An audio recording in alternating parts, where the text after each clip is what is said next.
مرحبا بالناس اللي يسمعوا فينا الكل. انا كي ديما معنا كي العاده كل ما نجي لي فهم نبدا فرحان وتريزاليز دونك ان شاء الله نعديو امسيه حلوه ان شاء الله يا ربي. واحنا سامباتيك معنا وان شاء الله نكونوا خفيف ظل على المجتمع نتاعنا التونسي. نورتنا انت دالي كل ما تجي نفرحوا بك على الاخر. نحكيوا على فيلم فاتوم اللي هو من اخراجك واللي موجود في مهرجانات عالميه. ساعه كنت تحكي لنا عليه شويه الفيلم. الوغ هو اسمه مش فاتوم، هو اسمه فاتوم. فاتوم يعني باللغه اللاتينيه القدر، لو ديستان. دونك انا كنت باش نسميه القدر بالعربي، ولكن لقيت فما برشا افلام معناها اساميها القدر بالعربي، وحتى لو ديستان لقيت برشا افلام. دونك حبيت نفركس على كلمه تكون تعبر على القدر ولكن مش مستهلكه برشا. دونك سميته فاتوم باللغه اللاتينيه. فاتوم هو رابع كور ميتراج نتاعي انا بعد لو بروجي اللي تيت اون فوا لوب هذوما في الفيكسيون، وانفان اون سيكسبريم معناها في الدوكيومونتير، وهذايا نرجع للفيكسيون رابع كور ميتراج. كيف معناها اوتو فينانسي، معناها ما غير دعم من عند وزاره الثقافه. صحيت من انتاج الخاص. وكي نقول انتاج الخاص راهو بربي برشا ناس ما تفهمش معناها، وسي نورمال. راهو مش معناها انتاجي الخاص انا وحدي، معناها هو انتاجي الخاص شريكتي وشركه اخرى اللي هي تعطي كما نقولوا للماتريال، اللي هي شركه اس في بي اللي نحييها، اللي كل مره تعطي فيا ثقه معناها. ما فماش مره قصدتها في بروجي سينماتوغرافيك وجبت لها سيناريو قالت لي لا ما ندخلش معاك، ومعناها ندل على شيء فهو يدل على قيمه الاعمال اللي نقدمها معناها. هذه من ناحيه اخرى زاد نحب نشكر كامل الفريق الفني والتقني اللي شاك فوا يدخل معايا في مغامره، ونشكرهم على خاطر كم معناش سوبفونسيون معناش سبونسور وبفلوسي انا معناها شويه للفن ياخذ شويه. دونك لا يخلصوا ولكن يعملوا لي سوم بلغه اخرى. وهاك علاش دونك انا معناها كل مره كي تجيني فرصه نحب نشكرهم برشا معناها الفريق الفني والتقني اللي شاك فوا معناها كما قلت لك ما يخيبوش. على شنو يحكي الفيلم دالي؟ والله الفيلم ما نجمش نحكي على شنو يحكي بالضبط على خاطر ما تعرف ينجم يحرق الفيلم، ولكن الفيلم مغامره اخرى فنيه خاطر انا معناها نمن برشا بالمغامرات ولي تيران كونو. وانا قريت السينما وتعلمت وعملت لي ستاج، وعندي فكرة على السينما العالمية بجميع أنواعها من الإيطالية للروسية للأمريكية.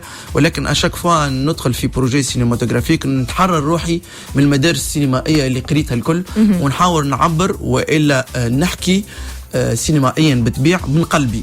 خاطر توا ممكن المشكله اللي موجوده شويه في لي جينيراسيون اللي يعملوا في السينما توا جدد اللي بداو دون مانيير جينيرال دون لو موند اونتيي، مانيش نحكي على تونس بركه، انهم يسون تري يخموا ياسر معناها تكاد تكون ماتيماتيكيه والا تكنيك الافلام نتاعهم. دونك انا ديما من قلبي الحكايه اللي نحكيها من جوارحي. دونك هاك علاش ممكن تخلط وتوصل للقلب نتاع العباد. الميساج تحب توصله للناس، توصل للقلب نتاع العباد فاسيلمون. كي يقول قلب العباد راه مش في تونس بركه سور ليشيل انترناسيونال، خاطر في مهرجانات عالميه ديما لا رياكسيون نتاع الببليك بريسك نفسها نتاع تونس، وهذه حاجه تفرحني برشا. دونك فيلم فاتوم هو سيناريو نتاعي، يعني فكره جاتني، بدات الفكره من بيرسوناج جريتو وفرحت برشا. شوف شو نقول لك حاجه، قديش ساعات الصدف حلوه ياسر. تعرف اللي احنا في تونس ساعات نراو دي سكون ابل دي سون ابري، عباد اللي تلقاها ما عندوش دار اونتر غيمي، الكلمه ما نحبهاش برشا مي دي كلوشار، انهم تلقاهم حوايجهم مسخه وشعار ودر شنو في الشارع، وساعات يطلب وساعات ملوح وساعات در شنو وتسخف عليه وسي دو سويت. مي سما توجور انتريغي حكايتهم، شنو حكايته الانسان هذاك علاش ولا هكاكا. دونك سي سو بيرسوناج كي ما انتريغي معناها الشخصيه. دونك نفهموا اللي انت باش تحكي عن الناس هذوما دالي في الفيلم اون كيلكو سورت معناها الشخصيه هذه نتاع العبد. قلت سيغتينمون عنده حكايته، عنده قصته، عنده كيفاش تولد، كيفاش عاش، كيفاش وصلت بيه الدنيا والقدر وصلوا للشيء هذايا. دونك بديت من الشخصيه ذيك وكونت انا اون هيستوار اللي باش نشوفوها في الفيلم هذايا. دونك ليالي من الكتابه، ماك تعرف تدخل في شك وتكتب وتفسخ دونك سيناريو نتاعي. انت من الناس اللي تحب تعمل كل شيء وحدك دالي، تخرج وتعمل السيناريو، انت ما تامنش بالناس اخرى، ما تحاولش تشوف دي سيناريست اخرين مثلا؟ والله بالعكس انا او كونترير انا من اوائل الناس مش اوائل من بوتيتر العباد القله ولا ما نعرفش شنو بالضبط اما انا نعرف اللي السينما سي ان ترافاي دو سبيسياليزاسيون يعني كل حد يعمل حاجه نتاعو بالعكس انا نفرح ياسر كان شكون يجيب لي سيناريو كيما معناها يحكي على الموند نتاعي وانا دايوغ توا عندي سيناريو معناها هي فكرتي انا وعطيته السيناريست يكتب فيه اللي باش نقدمه للدعم لاول مره في حياتي فهمت لوزاره الثقافه شريط طويل توا كي تعديت للطويل وليت نحب نعطي السيناريست كونفيرمي يكتب معناها انا بالعكس نمن بالشيء هذا ولكن راهو ما تنساش اللي سي مازلنا ما نعرفوش نعطيو قيمه الاشياء في تونس للاسف الشديد ولكن راهو الانسان باش يوصل يعمل برشا حاجات وينجح فيهم راهو سي با دوني ا تو الموند معناها فهمت العباقره في العالم في الميدان السينمائي عملوا كل شيء وحدهم بدايه من شابلين والبستر كيتن يعني سي دو سويت يكتبوا وحدهم يخرجوا وحدهم ويمونتيو وحدهم يعملوا الموسيقى ويعملوا الكوريغرافي يعني سي دو سويت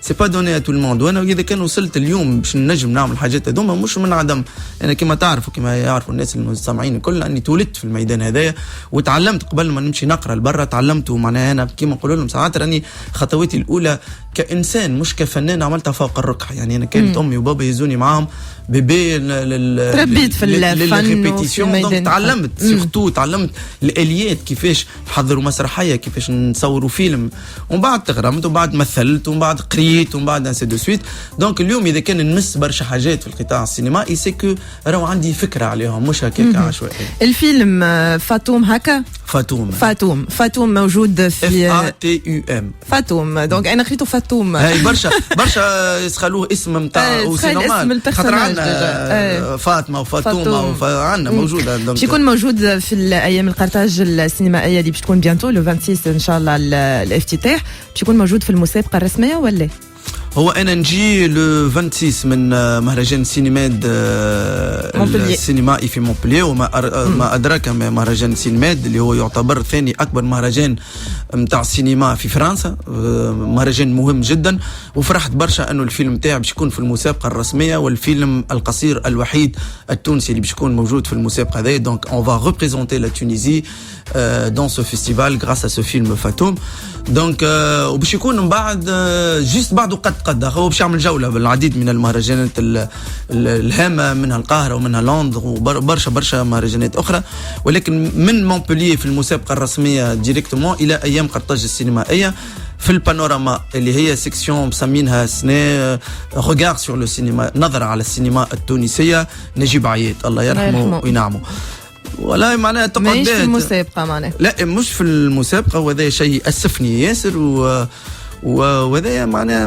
وصمة عار معناها مرة أخرى على أيام قرطاج السينمائية اللي تصير معايا أنا صارت مع برشا زملاء ولكن تعاود السنة تصير معايا أنا وتتعاود تصير مع علاء الدين سليم اللي هو عنده فيلم معناها تلامس اللي موجود في أكبر مهرجان في العالم في كان صارت مع عبد الحميد عمناول صارت مع في دشرة صارت مع علاء الدين سليم وقت اللي قدم فيلم للدعم نتاعو ما عطاهوش قالوا له خاطر ما فماش ديالوج يا أخي الفيلم عملوا وحده ومشى لثالث أكبر مهرجان في العالم اللي هو فينيس يعني شوف الحاجة الباهية في السينما التونسية اللي هي اون افيرفيسونس معناها كيما المجتمع التونسي توا يغلي معناها السينما التونسية وقاعدة تقدم في حاجات حلوة وقاعدة تمشي المهرجانات اللي قبل ما كانتش تمشي لها ان توكا بالعدد هذايا كانت عندنا بعض المشاركات في مهرجانات كبيرة ولكن في السنوات الأخيرة بدينا نشوف في أفلام في كان في فينيس ونوعية أخرى وجديدة ونوعية أخرى وجيل آخر جديد انسي دو سويت تحس أنه فما حركية ديناميكية جديدة بوزيتيف ثورة سينمائية ثورة بالحق بأتم معنى الكلمة وهذا الشيء اللي مازلنا نستناو فيه في ميادين أخرى فنية كما التلفزة كذلك اللي هي مازالت تعكز شويه ولكن السينما قاعد يتحرك بالكدا. الحاجه الخايبه اللي مازلت مش ماشيه هي سكي اوتور دو سينما يعني مثلا على مستوى لجان الدعم واللجان التي تختار الافلام في المهرجانات التونسيه مازالت مسكينه فايتها الركب. انا مثلا اليوم كي نشوف انه في لجنه الاختيار الافلام لايام قرطاج السينمائيه نلقى فيها مثلا خميس الخياطي وحمادي عرفة وكريم حمودة ينسي دو سويت معناها هما 5 معاهم دوز نساء ما نعرفهمش انا معناها ما نجمش نقول حد شيء عليهم ولكن هذوما الناس نعرفهم. هذوما الناس تحب ولا تكره فاتهم الركب، معناها ما نجموش يفهموا علاء الدين سليم، ما نجموش يفهموا لازم جيل جديد، عبد الحميد بوشناق، ما نجموش يفهموا محمد علي النهدي، يعني الاسماء المخرجين، يعني نحكي ما نجموش يفهموا الاعمال الفنيه اللي قاعدين يقدموها، خاطر في العالم الكل الاشياء قاعده تتطور والسينما قاعده تتبدل. انا اوجوردي مثلا مون فيلم سو سون 3 بلان سيكونس، يعني اصعب حاجه في السينما هو البلان سيكونس، 3 بلان سيكونس وميلانج ما بين الفيكسيون والدوكيومنتير، معناها حاجه قويه على مخاخهم ما ينجموش يفهموها في المهرجانات الاخرى. فهمت؟ دونك اليوم الثوره يلزمها تصير كما قاعده تصير بالنسبه للناس اللي قاعده تقدم في الافلام، يلزمها تصير كذلك على مستوى الناس اللي شاده السينما في تونس واللي قاعده تتمعش منذ سنوات، ونفس السيركوي ونفس العباد هما اللي قاعدين يحكموا في السينما التونسيه، معناها مباشره وغير مباشر. معناها اليوم يظهر لي حان الوقت باش العباد هذيا تتبدل كيف واليوم نحبوا نراو ويلزمنا نراو، وهذا الشيء اللي باش نقوله انا واللي الناس الكل تخاف منه، وانت تعرف وانا عمري ما خفت، وهذيك مشكلتي ساعات كلفت لي حتى في العديد من الاعمال، ولكن خلينا نقولها ونتحمل مسؤوليتي فيها وما نخافش، والى الامام جو سوي ماراثونيان اوتون ارجون. معناها ماراثونيان علاش قلت لك ماراثونيان؟ خاطر عندي النفس الطويل. ماراثونيان باش بور كورير ان ماراثون دو 42 كيلومتر 200 متر لازم يكون عندك نفس طويل. انا ملي بديت معناها خديت بزمام الامور وتعديت من الباسيف للاكتيف، يعني من عام 2003 بديت انا نقدم في مشاريع، ما عادش انا كممثل اللي عيطوني نمثل فقط، ولكن انا تعديت كصاحب مشاريع. بديت مشروع كوميدينو اللي صرفت عليه دم قلبي، واللي كل عمل نعمله ونتحمل مسؤوليه كلامي، كل خدمه نخدمها باهيه بشهاده الجميع، حتى واحد ما يقول محمد علي النهدي كي يخدم خدمه اوتون كمخرج اوتون كذا حتى كممثل خايبه. كل الاعمال اللي قدمتها في المستوى، قدمت كوميدينو هذا الحصه التلفزيونيه اللي عملته خسرت عليها دم قلبي، وكانت فيها خيره العباد وسي دي سويت، هي ستار اكاديمي نتاع لي كوميك عام 2003 تو يعملوا فيها اسمها هذيك نتاع اكتشاف المواهب الشابه في الكوميديا نتاع ما نحبش نعمل الاشهار جعفر القاسمي. اي هو جعفر، ولكن هي باسم كوميدي شو، كوميدي شو واسم ماركه ما نحبش نعمل الاشهار غراتويتمون. فهمتني؟ انا بديت عام 2003 وقدمته وعطوا لي سابو دون لي رو، وعملوا لي سابوتاج ولي باتون دون لي رو ولانسي دو سويت، وجي كملت عملت درشنوا حتى درشن، عملت بوات نوار السلسه اللي تفرج فيها يدوخ وما صارتش، عملت درشون ولكن ديما نقدم. شكون يحط لك في العصا في العجله؟ ده اللي انت تو قلت فما انت هبطت ديجا باش نحكي على الفيديو الشهيره اللي انت هبطتها على الانستغرام وقلت باش تكشف الاسماء وفما برشا فساد وباش نبدا بالميدان نتاعي. اعطينا اسماء، اعطينا عندك مده دليل تخرج في الاعلام تقول لي انت عندك دوسيات، لكن ما فما حتى شيء ملموس. اجي نقول لك حاجه، انت ظاهره الامور تو معناها ما غطيوش عين الشمس بالغربال. انا تو مازلت كيما اديتك 3 اسماء كونسيرنون سيت اني، مي هي منظومه كامله، نفس الاشخاص بالنسبه للسينما اللي قلت لك عليه، نفس الاشخاص هي اللي قاعده تتمعش من السينما. فما برشا ناس عندما تقول في روحها في الدومين تاع السينما وتنجم تقدم الاضافه دي جون اي دي مون جون، ولكن مساكن مازالوا ما يعرفوش الخيوط، لانك انت باش تبرز باش تتعدى القدام فما خيوط، فما هياكل، فما دي لوبي يلزمك انت تكون منهم، يلزمك تتعدى باكس ويجريك باش تاخذ سيبونسيون، يلزمك تتعدى باكس ويجريك باش الفيلم نتاعك يمشي للفيستيفال، خاطر العروق نتاع العباد هذيا وصلت حتى للانترناسيونال، ويبداو في الانترناسيونال صدقني في كان وانا مشيت راهو عكس الحمد لله يا ربي، جايو لا بوسيبيليتي دالي دو فوار ايور، فما عباد مساكن ما ينجموش يمشيو، ولكن ريتهم في المهرجانات العالميه تعرف شو يوصلوا شو يعملوا مديري المهرجانات واللي بروغراماتور دون لي غران فيستيفال، يكلموا اكس ويجريك سون سيتي دو نون، يقولوا له والله راهو مثلا واحد اسمه محمد علي النهدي بعث لنا فيلم والله لا ليغ با مال لو فيلم، شو يقول له الاخر؟ كانوا جو باهي انا وياه، يقول له وي سي فري سي ان غارسون تري انتيليجون il est en train de faire des choses très intéressantes، وكانوا جو ça va pas ومش داخل فك المنظومه نو سي في ابري تو مي سي با تري انتيريسون.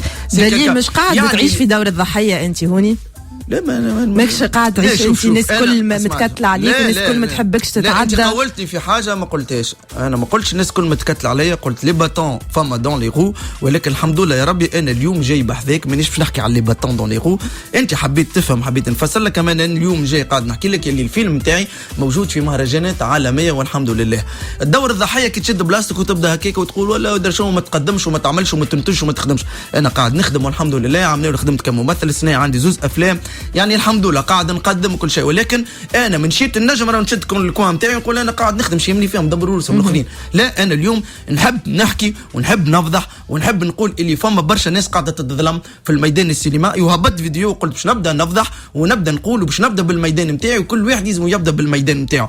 توا في التلفزه مثلا، في التلفزه سي لو ميم كومبلو، سي لي ميم بيرسون اللي قاعدين يتماشوا من نفس الحكايه، من نفس الدرب، من قبل الثوره وبعد الثوره، فنفس العباد اللي قاعده ويزمهم يرضوا عليك حتى لو كان خدمتك باهيه. واتحدى اليوم اي واحد في الميدان هذا من مسؤولين او غير مسؤولين في القطاع التلفزي يقول اللي بوات نوار خايبه، ولكن يلزم اشياء اخرى احنا ما عندناش في العائله. احنا تربينا لمين نهدي يقول كلمته وقت بورقيبه مش بن علي، اللي اقوى بورقيبه في اياماته الاخرى ديكتاتور اقوى من بن علي، ولكن لمين قال كلمته ودخل الحبس، واحنا نقراو في المكتب وانا صغار يعايروا فيا يقولوا لي يا اللي بوك في الحبس، مازالوا ما يعرفوش خاطر بخيمير كنت نقرا، وانا نروح لامي نبكي نقول لها امي شبيهم يتمركوا علي يقولوا لي بوك في الحبس، تقول لي راه لا يكذبوا بوك راه يحضر في مسرحيه في الحمامات. دونك تربينا بالخشم ونقولوا كلمتنا وما تهمناش، انا ولا وليد خويا ينجموا يكونوا يخالفون الراي ولا يكونوا معنا، ان توكا احنا ما نسكتوش ونقولوا كلمتنا ونعبروا وما نطيحوش خشمنا ورجال. بعد ما هبطت الفيديو على انستغرام اتصلوا بيك ناس مسؤوله في وزاره الثقافه، اتصلوا بيك فنانين زملاء كلموك؟ لا اتصلوا بي استدعوني اليوم الوطني للثقافه. جوستومون باش نحكي عليه ذاك اللي كنت حاضر في خسار كرتاج وفضيحه اخرى. كرمت ولا ما تكرمتش؟ لا فضيحه اخر تي نمبورت كوا. هو الحاجه الباهيه انه رجع النهار هذا، هو باهي انك تكرم العباد اللي مثلا عملت مجهود انسي دي سويت. اما مشينا نحن مقطع تضحك معنا قاعدين من تالي كنشوف تصاور انا بوها فما تصوير انا منرفز، اما قبل نرفزه 200 بالضحك. احنا نقرا لك ستاتيو نتاعك فنانين يا والله فضايح، عيطونا باش يواسموا الاداريين نتاعهم واحنا نتفرجوا، ويزيد الفقر والمزير يا كعبه حلوله شويه سالي وجيعان. جعت ماضي ساعه جابونا من 11 حتى الماضي ساعه ونص وقت الفطور معناها فهمت بو هذيك اللي الدعابه معناها اللي تفدليك. اما سي فري جينا احنا برشا فنانين، ولكن قعدنا نتفرجوا في جميعه معناها رئاسه الحكومه قاعدين يوسموا في الاداريين نتاع وزاره الثقافه والاداريين نتاعهم، معناها سي دو نامبورت كوا. الوغ كو في العامين هو خاطر قصت اليوم الوطني للثقافه تنحى بوتون 7 ولا 8 دونك رجع السنه، دونك نحن مشينا نجريو على اساس صحيح تبدلت الامور وتغيرت. قلت من الفيديو نتاعي تبدلت الامور وتغيرت ونشوفوا اشياء اخرى ونشوفوا حق الفنان الصحيح والناس اللي تخدم وتثني الركبه بالحق باش تتوسم سيدي سويت نقام يوسموا في الاداريين نتاعهم. وانا الوحيد نقولها ونتحمل مسؤوليه يا خويا نحب على المشاكل، يا خويا نحب على المشاكل سي انكرويابل تيريد يا دالي. هزيت روحي في الصاله نعيط وحدي من تالي وين الشباب يافي اوكان جون موسم، حتى شاب موسم نهارتها. قداش من شاب في الميدان الثقافي في العامين الثلاثه هذوما خدموا وتحصلوا وينو على الدين سليم، وين مشاو الكان، وين مشاو البرلان، وين مشاو الفينيز، وين عبد الحميد، وين برشا معناها اسامي يا في بيرسون حتى معناها اللي يوسموهم الكل ما فيهم حتى شاب. قمت وعيطت في القصر. جاوبوك؟ لا فما اللي تلفت لي يضحك، وفما اللي تلفت لي معناها من المنظومه هكاك حر لي، وفما اللي قال لي شت، وفما اللي قالوا اي وفهمتي ما هذيك كل زملاء كلموك قالوا لك ايدا لي احنا معاك كمل؟ لا ما عندناش زملاء في الجو هذا كل ما اختار راسي بودر ماك تعرف يخافوا برشا يخافوا. شبيك انت توريت اللي قلتها انا توا بارابور اللي فضحتهم هذوما خميس الخياطي وحمادي عرافه ودرشنا والاسماء هذوما الاخرين راهو يبداو في معناها نبداو في التريكن قاعدين يقولوا لي تو غيزون ويبداو احنا بيد يخافوا. شوف ايش نفسر لك حاجه، ريت انا اليوم مثلا فضحتهم، العام الجاي نجم يكون مثلا خميس الخياطي في لجنه الدعم للسينما في وزاره الثقافه. هذا دليل يتقبح فيا عمنا ولا ما نعطيهوش. فهمت علاش الناس اللي موجودين في اللجنه في ايام قرطاج السينمائي عندهم مشكله مع داليا نهدي؟ عندهم مشكله مع الاختلاف، عندهم مشكله مع السينما المعاصره، عندهم مشكله مع لي نوفيل اكسبيريونس كيما متاعي، كيما متاع عبد الحميد، كيما متاع علاء الدين سليم، كيما برشا اخرين جو سيت با لور نوم معناها ما نعرفهمش. عندهم مشكله مع حاجه اخرى مغايره على المعهود، مغايره على الشيء اللي هما قراوه وراوه عام 70 وعام 80 وفات الحكايه. راهو توا فما قراءه اخرى وفما سينما اخرى وفما دنيا اخرى ما يفهموهاش. ترى روحك انت موجود في اللجنه؟ شنو معناها ترى روحك انت كان يعيطوا لك ترى روحك مؤهل انك تكون في لجنه بون جو بريفير با معناها نحب اني نكون ديما في الجانب نتاع الابداعي اكثر ولكن وي بوركوا با معناها نجم نرى رؤيه اخرى للاشياء لاني كما قلت لك الى جانب اني عايش في السينما وقريت السينما انا ندور في المهرجانات العالميه ونشوف شنو اللي صاير في مصر مثلا يعيطوا للشباب يعيطوا للممثلين الشباب نلقاو مثلا باغ اكزومبل هند كمان معناتها شباب هند صبري درة زروق لقيناهم بامال دو فوا في لجان تحكيم شنو العقليه غير العقليه؟ لا هما عندهم ان اوتر سيستيم معناها العقليه غير العقليه كلامك صحيح هما قاعدين يمنوا بحاجات اخرى واحنا نمنوا بحاجات اخرى هاك علاش قلت لك توا تايم تو تشينج توا وقت التغيير بأتم معنى الكلمه على جميع المستويات معناها نحن البلاد كلها لازمها تتغير اوجوردي البلاد الكل لازمها تمشي في ثنيه اخرى كومبليتمون خاطر الثنيات اللي جربناها الكلها ما مشيتش دونك يلزمنا نمشيو في ثنيه اخرى ولكن لازمنا نمشيو افيك ان ريسك كالكولي هذه فلسفتي انا حتى على المستوى البوليتيك معناها برشا ناس تسال فيا شكون باش تنتخب شكون نقول المشكله مش في الاسماء المشكله في العقليه المشكله في منظومه كامله لازمها تتغير ولازمها تتغير افيك ان ريسك كالكولي ما لازمناش نلوحوا رواحنا في بلاصه اللي نندموا عليها من بعد ونقولوا الله يرحمك يا راجل امي تعرف هذيك الاول ولا كيفاش تتقال الحكايه دونك يفو ريفليشي العقل هو اكبر سلاح واكبر ثروه للمواطن التونسي وما قلتش انا قالها الزعيم بورقيبه الله يرحمه. انت قلت ديجا لازمنا نقلعوا كيفاش يقولوا في ستاتيو الاخراني بما معناه نقلعوا العروق راهو عندها سنوات الله معناها قلت لك قبيله وانا نحكي لك قلت لك راهي وصلت للبرة معناها في الدومين السينمائي راهو العروق ما قعدتش في تونس بركه فيكو برشا ناس قاعده تخرج للبرة دوبوي هالليزاني هذوما الاخرين كل عروقها وصلت الكان ووصلت الفينيز والبرلين وناس ولات تحكي مع بعضها واسمعني باش حتصيروا بون في الميدان الفني زملاء مثلا ممثلين يعملوا هكا؟ لا الممثلين راهو شكون وضح لنا اكثر. اقول لك الممثلين مساكن معناها فهمت الممثلين مسكين يبدا قاعد يستنى دوير يعيطوا له عليه يجي يخدموا كهو الناس اللي تحكم في الميدان السينمائي الناس اللي تاخذ في لي سوبفونسيون الناس اللي تمشي للمهرجانات العالميه الناس هذوما عندهم علاقات كبيره ولات والعلاقات هذيا يلزمك انت كمثلا كانا كمحمد علي النهدي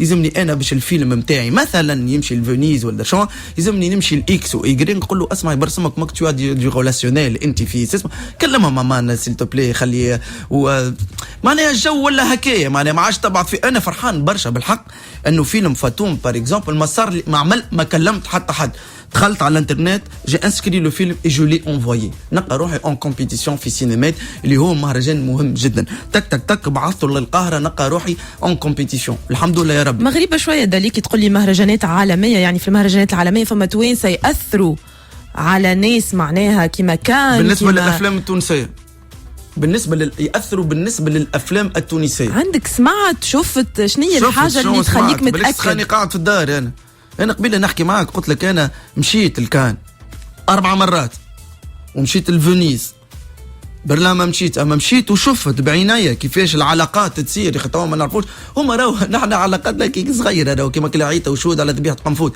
راهو حتى على ليشيل سيغ ليشيل انترناسيونال فما علاقات راهو هذيك هي اللعبه اما اليوم بالنسبه انا نحكي على روحي ما تمنيش في سيغ ليشيل انترناسيونال نحكي على ليشيل ناسيونال اوجوردي يلزم العباد تتقيم على اعمالها مش على علاقاتها يلزم الخدمه هي اللي تستوجب انه الفيلم هذايا او المسرحيه هذه او ما نعرفش الاغنيه هذه تكون موجوده في المهرجان هذا ولا لا مش بالعلاقات والجو هذاك الكله. انت مش اول واحد تحكي على العلاقات مثلا مقداد السيلي حكى على العلاقات في المهرجانات الصيفيه قالوا انه العروض تتنظم حسب انت شنو المعارف اللي عندك خلينا نقولوا في الصيف. علاش عيط لي باش نوليو نحكيو على توا على الجو هذاك الكل وقت اللي انا في مومون تاع فرحه وشيخه والفيلم احنا فرحانين معاك لا فرحانين اما انت زاد تحب تصلح هكا. ايش اقول انا باش من خاطر ساعاتك كيفاش يقولوها الشكايه البكيه ولا شنو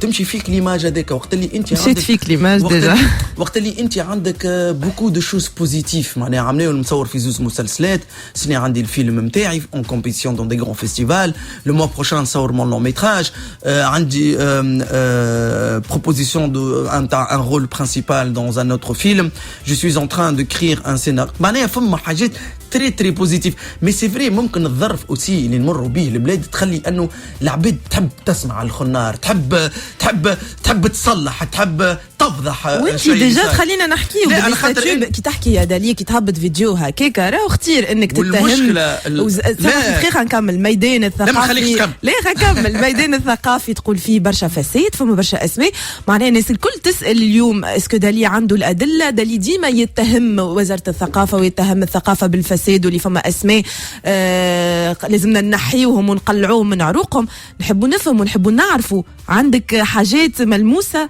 ولا تحكي اكاهو انا ماذا بيا مثلا نبدلوا وزير الثقافه في اقرب وقت محمد زين العابدين ماذا بيا نبدلوه في اقرب وقت شنو هي الاسباب طول شرح اعطينا سبب من الاسباب قلت لك هو تو راهي وصلت له تو تو سويت راهو مازلت انا ما قلتهاش وهي راهو اسمع دليش قال انا نتمنى هكاك عدم برمجه المكي وزكيه اللي لامين النهدي في مهرجان كارتاج هو اللي خلاك التوا متغشش على وزير الثقافه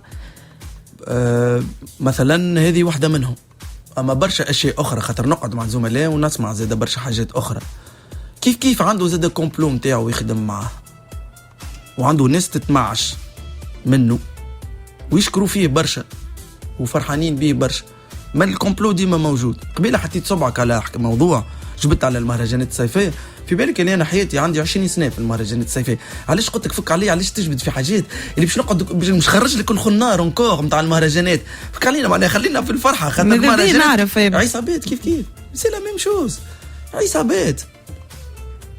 بيت السنة لمين مش موجود في المهرجانات الصيفية باختيار ولا اختيار منا ذاك اختيار منا احنا لانه عندنا مسرحيه جديده اسمها نموت عليك تمثيل الفنان القدير لمين نادي اخراج المنصف ذويب باش تكون العرض الاول يوم 26 اكتوبر ان شاء الله بالمسرح البلدي خدمه كبيره برشا زوز عمالقه في المسرح زوز عمالقه في فن الولمنشو حلوا بيبان الوان منشو على مسرحيه في تونس واذا ما ينكروا حتى حد مسرحيه المكي وزكيه يرجعوا مع بعضهم وان شاء الله فما عمل باش يكون اكثر من رائع ويرجع قيمه القيمه لا اخراج منصف ذويبه يرجع القيمه الفنيه والحقيقيه لفن الوان منشو لانه قاعدين نراو في نكات فما برشا يقدموا في الوان منشو توا ناجحين ويقدموا عروض جماهيريه ناجحه كيما نضال السعدي يا بنتي اسمع شو قاعد نقول يرجعوا القيمه الفنيه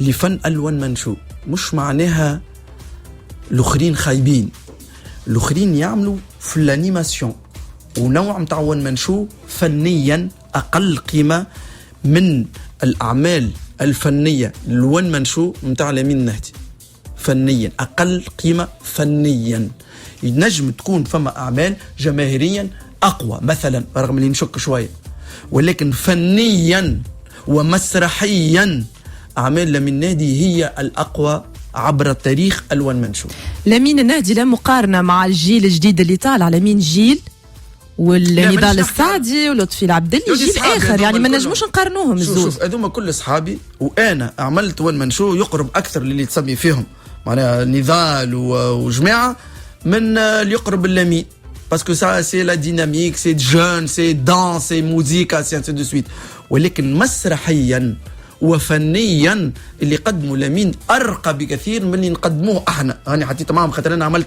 عام ونص والمنشو عملت قربت 100 عرض معناها من تونس لبرا للمسرحيه الزمقري فهمت دونك احنا نطلعوا سور سين نفضلكوا نلعبوا افيك لو بوبليك نشيخوا نكتوا سي دو سويت فهمت نحطوا موزيكا نشطحوا نعزفوا يعني سي دو سويت نوع نتاع وان منشو اللي انا هذا رايي الخاص نجم حد اخر يقول لي لا النوع هذا نتاع الوان منشو إلي بلو ليجي أقل قيمة فنية ومسرحية من الأعمال اللي قدمها لامين نادي ومنصف ذويب مثلا من مكي وزكية وتوا نموت عليك اللي فيها نص اللي فيها حكاية اللي فيها دي بيرسوناج اللي فيها سكون أبيل ريالمون اون بيرفورمانس دو كوميديان اللي ما تلقاها عند حتى حد من اللي يخدموا المنشور الاخرين الكل.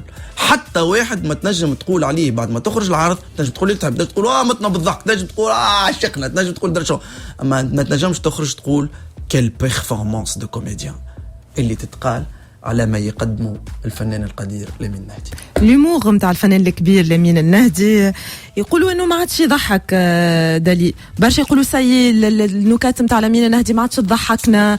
اول حاجه لمين النهدي ما يقولش نكت، هذه ديجا من الاول غالطه، لانه المسرحيات نتاع لمين هك انت وحدك توا، والناس اللي قاعده تقول هكا قاعده تخلط ومش فاهمه حتى شيء. اللي يعملوا في النكت هما اللي سميتهم انت قبيله سورسين. لمين النهدي جامي يعمل نكته في مسرحيه كامله من الاول للاخر.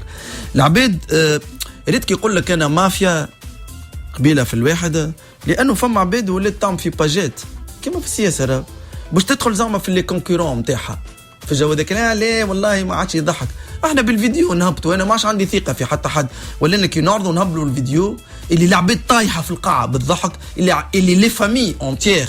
وهذه الميزه اللي عند لمين وما عند حتى حد اخر، اللي لمين جيه عائله كامله وما تحشمش في العرض نتاعو.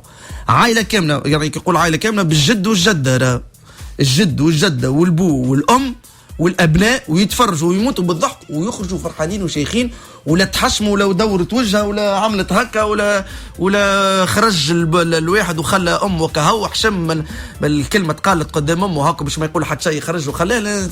هذه هي الميزه القويه اللي ما تقع عند حد، الى جانب الميزه الاولى والاخيره ونقفلوا لهنا برسمك اللي هي الميزه المسرحيه والفنيه الكبيره. انت تحكي توا على الكلام اللي حاشم لطفي العبدلي يقول انه مسرحيته فيها كلام فيها ايحاءات، ما يقولش ديريكت انديريكتومون، لكن الجمهور يمشي ويتفرج وتلقى الكبير وتلقى الصغير وتلقى جماهيريا لطفي العبدلي ديما كومبلي. هاو التوانسه يحبوا يمشيوا يتفرجوا النوعيه هذه. نضال السعدي كيف زاد انا فرحان له برشا، صاحبي كل شيء يعمل كومبلي وما فما حتى مشكل. الولاد زاد يعملوا كومبلي، جعفر زاد يعمل عرض كومبلي. لكن انت حكمت عليهم قلت القيمه الفنيه نتاعهم اقل. بالطبيعه نحكي على القيمه الفنيه للعرض اقل. راك قاعده تخلط برشا، راك سامحني في العباره، انا نحكي لك قيمه فنيه وانت تقول لي والله يا لطفي روحك الحق انك تقول قيمه فنيه اقل. او لطفي يقول في كلام زايد والعباد تمشي له العائلات، شو مدخل هذا في هذا؟ انا قلت لك القيمه الفنيه والمسرحيه دراماتورجيكمون، الاعمال اللي قدمها الفنان لمين النهدي ارقى بكثير من اعمال نتاع الاولاد. ما قلتلكش ما يجيهمش الجمهور، اي تغشش هكا دالي انت حكمت عليهم معناها فنيا ما همش راقين. بالعكس انت تدافع اكثر من لطفي مثلا، انت توا قاعده تدافع اكثر من لطفي، لانه لطفي انا سمعته بوذني يقول انا راني مانيش نعمل في الفن والمسرح، انا نجي راني نضحكهم سبيعتين ونمشي على روحي. هاك انت وليت تدافع عليه اكثر منه هو. انا ناخذ بيان سور ندافع عليه، ندافع على الغايب. لا مش علينا في الاسماء، انا نحكي في منظومه كامله، لطفي ولا نضال ولا درشون. انا بالنسبه لنا كيف معناها الاولاد ما فما حتى مشكله معناها، ونحبهم اصحابي ونفرح لهم ونبعث لهم ميساج كي يتعبوا كومبلي وفيليسيتاسيون وسي دو سويت، معناها ما فما حتى مشكله في النوع هذا بالعكس، ويلزم يكونوا موجودين، لانه الاختلاف اهم حاجه، ومن ميزات المجتمع انه الاختلاف، ولكن نختلفوا، وحتى كي نختلف في وجهه النظر ديما باسلوب راقي انسي دو سويت. ولكن مش انا نقولوا معناها نورمالمون انت تقولوا معناها انا قاعد بيت فيك كيفاش بات فيا، كيفاش قلت لك انا راهو اعمال لمين النهدي ارقى من اعمال لا انت قاعد تخلط توا قاعد تخلط. اي متفاهمين انه اسمعني انت ما فهمتش سؤالي. الامبراطور اللي مسمينه امبراطور الفكاهه لمين النهدي، اسمعني قلت لك هو في جيل والاخرين جيل اخر، يعني نوعيه الجمهور اللي يمشيوا لمين النهدي مش هما بيدهم يمشيوا سي با فري نوعيه سي با فري اللي يمشيوا لمين النهدي موجودين، يمشيوا للانواع الاخرين الكل، ويمشيوا لمين ويمشيوا للطفي ويمشيوا لاكس ويجيوا ليانا ويمشيوا لدرشان. سي با سا دو تو. انا نحكي وماهيش حكايه جيل الاخر وجيل هذايا ونرجعوا نقسموا عاد ونحن في بلان ديبا اللي يمشيوا لهذوما راهم ما يمشيوش للاخرين، وهذوما راهم ils sont très ouverts avec la famille et c'est pas grave si devant ma mère il dit un string et ainsi de suite. اما الاخرين لا محافظين. سي با سا. انا نحكي لك على القيمه الفنيه، ما تشديش في جزئيات البودورو. القيمه الفنيه المسرحيه قلت لك يخرج واحد متفرج من عرض نتاعنا نحن الكل يقول ضحكت شقت فرهدت والله نازل، مش جامي il dit quelle performance de comédien. كي يتفرج في لمين والخدمه نتاعو سور سين الانتربريتاسيون دي بيرسوناج وتسلسل الاحداث من الاول للاخر من غير ما تتنفس من الكرسي نتاعك، يقول كل بيت دو سين اي كل بيرفورمانس دو كوميديان. لهنا نقفل الموضوع هذا. مازلنا مكملين معاك. شكرا. دالي نهار 26 اكتوبر باش يكون عرض مسرحيه لمين النهدي الجديده. نموت عليك حلو الاسم. موت عليك. ذويب ولمين انا بون معاهم. قال الراجل شويه في التوزيع وجو ذاك، وكما تعرف كنت نحكي لك عندي لون ميتراج نتاعي دونك ما تليتش. ولكن هما نتمنى لهم كل النجاح والتوفيق، وقاعدين يخدموا دوبي 2 عامين نرجعوا، لانه خيانا واصحابنا قبل بشهر شويه نكتوا جو هذاك كل نطلعوا سوسان. هذوما سو سون دي جون معناها كي فيان دون ايكول. اللي كفوا كعبه حلوه انت هكا كفوا كعبه حلوه. كاملين معاك نخرجوا فاصل وراجعين.